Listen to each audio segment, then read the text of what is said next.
All right, good evening. Today's Monday, May 9th, 2022. This is a special meeting and workshop of the Board of Education. Do we have a motion to enter into the meeting? Cynthia, second Laura. All in favor? All right, great. We're going to convene into executive session, and then we'll be back out at 7:30 for the public meeting. Do I have a motion to enter executive session? Laura, second. Cynthia, all in favor? All right, see you in about an hour. Good evening, everybody. Again, it's Monday, May 9th, 2022. This is a special meeting and workshop of the Board of Education. We already opened the meeting at 6:30, and we went into executive session. We've just come out of executive session to talk about some contractual and legal issues. So now we're going to go ahead and do the workshop. We'll start off with the Pledge of Allegiance. Pledge allegiance to the flag of the United States of America, and to the republic for which it stands, one nation, under God, indivisible, with liberty and justice for all. First item is a presentation of the 2022-2023 budget. Dr. Goodman, I'll hand it over to you. Good evening, everybody. And if you've been watching our board meetings, this is about the fourth or fifth time that we've presented the budget. So this is an abbreviated presentation tonight for our budget hearing.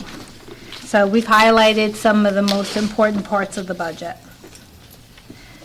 Always starting with our goal is our mission and district strategic goals, and everything in the budget meets those.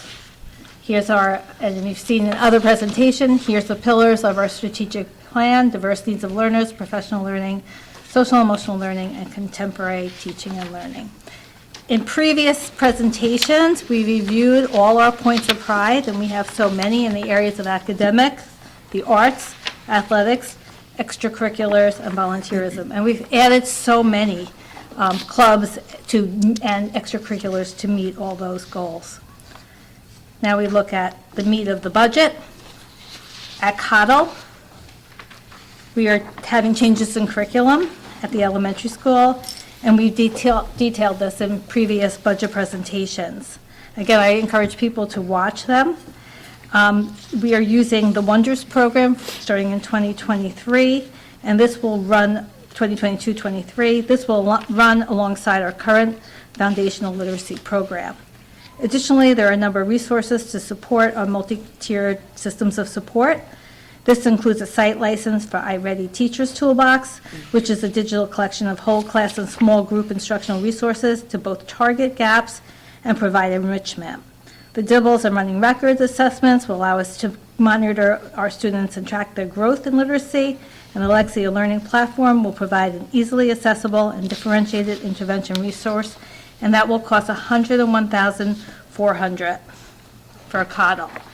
Whereas at the middle school, high school, we are looking at changes in curriculum, and we're focused on materials. We are purchasing a new middle school social studies textbook for sixth graders to strengthen our scope and sequence, and we are also making changes.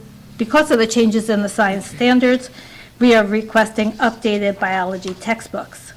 These updates will include blended print and digital materials, and also we are offering a new financial literacy program for some students, which is the Bloomberg Market Concepts program, and we're very excited. It's a self-paced e-learning course that provides an interactive introduction to the financial markets.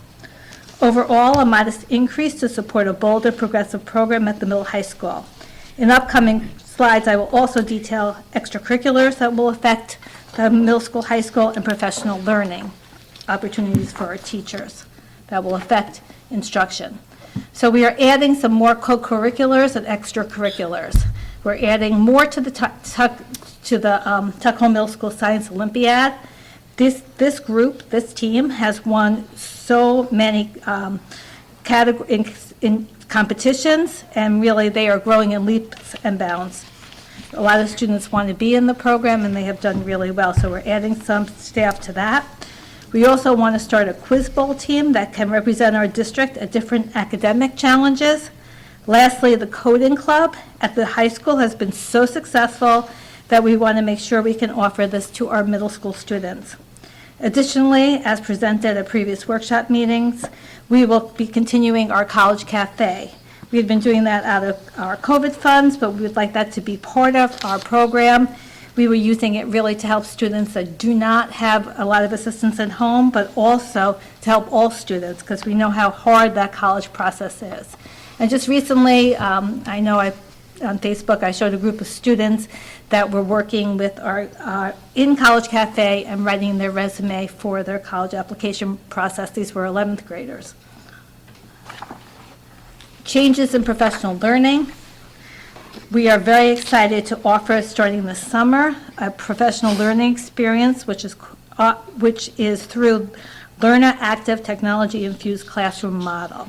This approach has teachers developing authentic learning units around felt needs and real-world problems.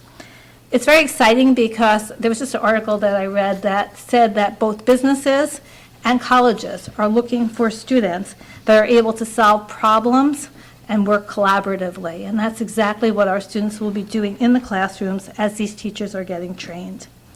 And during the year, there's also a coaching piece of it, so it's not just a summer learning program. It continues throughout the school year.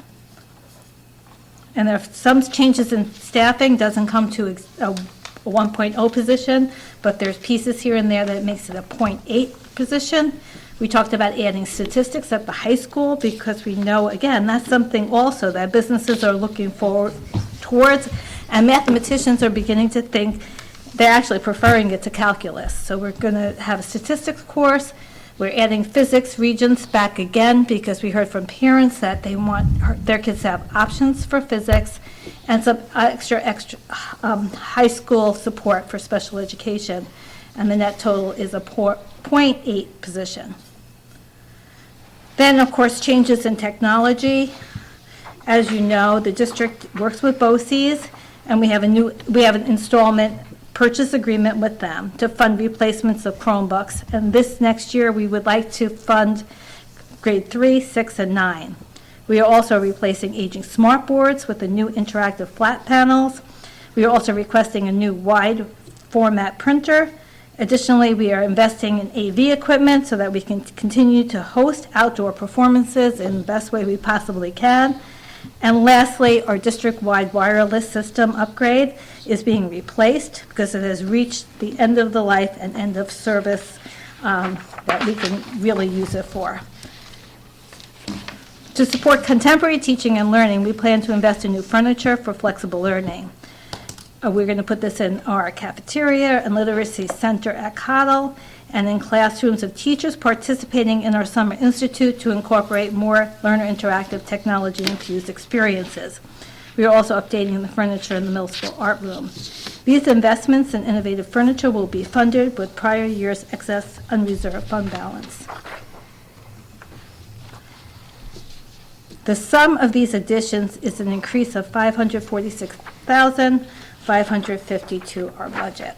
And I will ask Ms. Sparks to come and talk about the financial end of the budget. Good evening. The proposed 2022-23 budget is $38,225,500, which is a 3.52% increase. The proposed tax levy increase is 2.10% and is tax cap compliant. This chart is the calculation that we use to get to our maximum allowable tax levy, which is also known as our tax cap. And you can see how we get to the 2.10% at the bottom, which is a $625,352 increase to the levy. This slide shows our proposed revenue budget for the 22-23 school year. It also has our actual revenues for the 20-21 school year, which is the previous school year, our current 21-22 adopted budget, and our projected revenues. The projected revenues are a conservative estimate and have been updated since the last time we met and are slightly higher than we had anticipated. The next slide is a detailed look at one of the categories at our budget called general support.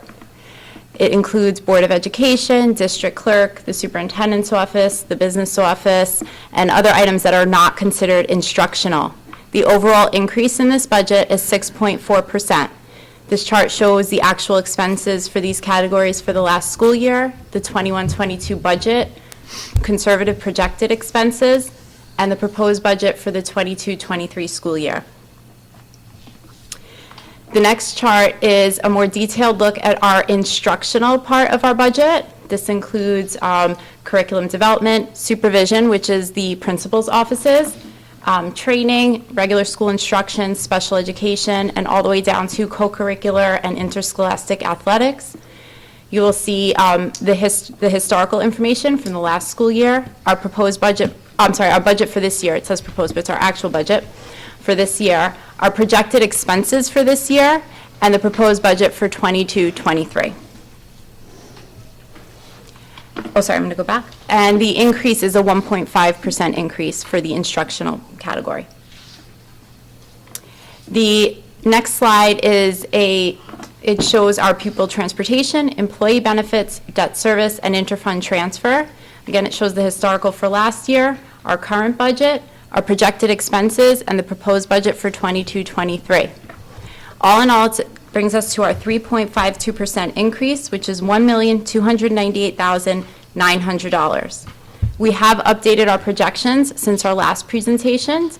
We are projecting expenses a little higher than we thought last time, as we are in an inflationary period right now, and we are finding our costs are going up. So we are monitoring it very, very closely. This shows our budget in the New York State requirements of the three-part budget. We are required to present the budget in these three parts: administrative, program, and capital. You will see that on here, the program piece is our largest piece of the budget at 74.4%. Capital is our next at 13.6%, and administrative is 11.9%. This is the updated fund balance projection for our district. At the last meeting, we were projecting a $200,000 surplus, about $208,000. We are projecting $162,000 right now. Again, these are very conservative estimates as we are watching the economy, the cost of utilities, and everything. We are monitoring everything closely, and we are being very conservative with our projections. And just a reminder, our budget vote is Tuesday, May 17th. The polls are open from 6 a.m. to 9 p.m. Great, thank you. All right, thank you very much. Again, we've seen this presentation quite a few times and have all commented on it, so I think that's pretty much been done. But thank you very much again, Dr. Goodman, Ms. Sparks, and Chris, and everybody that worked on this budget. A lot of work went into this. Thank you very, very much. We're excited about it. Everyone should have received a mailer by now in the mail. I know I got mine. You guys all get yours? Yeah. Great. So if anyone out there hasn't gotten that, you can call the district clerk and ask for a copy. But everyone should have gotten that. So as was mentioned, the vote is May 17th, which is a week from tomorrow. So please come on out and vote. It's very, very important that we have good participation. Don't assume anything. Please come out and vote. So that's all I got. Anybody have any comments? Good. Next agenda item is public comments, but we don't have anybody from the public here, so I'm going to say that we don't have any public comments. So, all right, so that's that. So we do have a little bit of business tonight, so let's just jump into that. First, we have a consent agenda. Motion to approve consent agenda items 2 through 5. Therese, second. Lori? Any discussion on that? All in favor? Okay. Business of the board, approve a contract. Whereas the Board of Education of Tuckahoe Union Free School District desires to enter into a 5-year service contract with the Southern Westchester Board of Cooperative Educational Services, herefore referred to as Southern Westchester BOCES, pursuant to Education Law 1950 for JJ, in order for the Lower Hudson Regional Information Center, the LHRIC, to furnish certain services to the district, including, not limited to, network printing services in COSER 6360 and/or COSER 7710. Now, therefore, it is resolved that the Board of Education of the district agrees to a multi-year contract with Southern Westchester BOCES for the provision of said services to the district at a cost not to exceed over the term of the agreement, $308,052.60, plus yearly RIC support fees during the term of this contract. The amount may be amended with the approval of both parties. Payments will be made as part of the regular annual BOCES contract for services. The superintendent of schools or the designee is hereby authorized to approve the final terms of the contract and to execute on behalf of the district all documents necessary or appropriate to carry out the intent of this resolution. Do you have a motion? Cynthia, second. Lori. Any discussion? Faith, I see you have some comments here. You want me to read these comments, or do you want to? No, Good? yeah, it's to replace our copy machines, which are aging out, and they can put us in newer machines with better technology at a lower price. So they're willing to pull us out early. Perfect. Okay. All in favor? All right. Next, approve a tax surcharge. Resolved that in the matter of surcharge proceeding instituted by GVK Realty Corp. affecting property located at 90 Lake Avenue, Town of Eastchester, and designated as Section 32, Block 7, Lot 20, the Tuckahoe Board of Education hereby approves the proposed settlement as recommended by the Town of Eastchester, which will result in an estimated tax refund of $4,764.59. Do you have a motion? Therese, second. Laura, all in favor? Next, approve a school district legal counsel contract. Whereas the Tuckahoe Union Free School District sought proposals for legal services for the 2022-2023 fiscal year with the option to extend for one-year periods thereafter. And whereas the proposals received were opened on March 2nd, 2022, and now therefore be resolved that based upon a review of the proposals received, the Board of Education of Tuckahoe Union Free School District hereby appoints Gervin and Ferlazzo, PC, having an office at 20 Corporate Woods Boulevard, Albany, New York, as the school district legal counsel for the period of July 1st, 2022 through June 30th, 2023.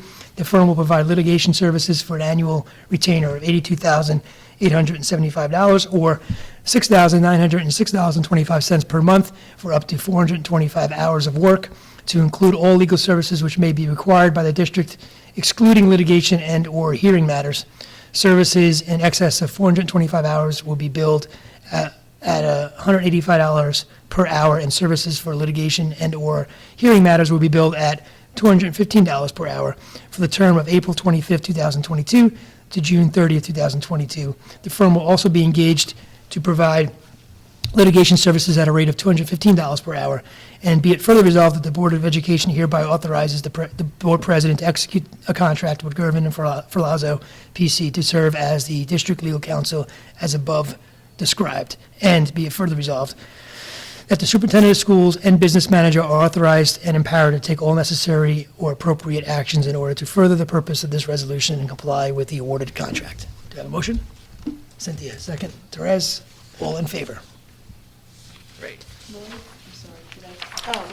Yeah, she's in. Okay, approve an agreement. Resolved that the Board of Education of Tuckahoe Union Free School District hereby approves E2E Exchange LLC in the amount not to exceed $8,425 for professional services for the 2022-2023 school year. Do I have a motion? Lori, second. Cynthia, any discussion on this? So, Ms. Parks, this is consultant for FCC to reimburse for Chromebooks, right? They are our consultant for E-rate. It's reimbursement from the federal government, from the FCC. And there's an opportunity to get 500 Chromebooks fully funded. So this is their fee to help us apply for that. Okay, great. All in favor? All right, great. And lastly, we have personnel recommendations. Resolved that the Board of Education of Tuckahoe Union Free School District approves personnel action items A through K as outlined below. Motion, Therese. Second, Laura. Any discussion or comments on that? All in favor? Okay, that's it. Motion to adjourn the meeting.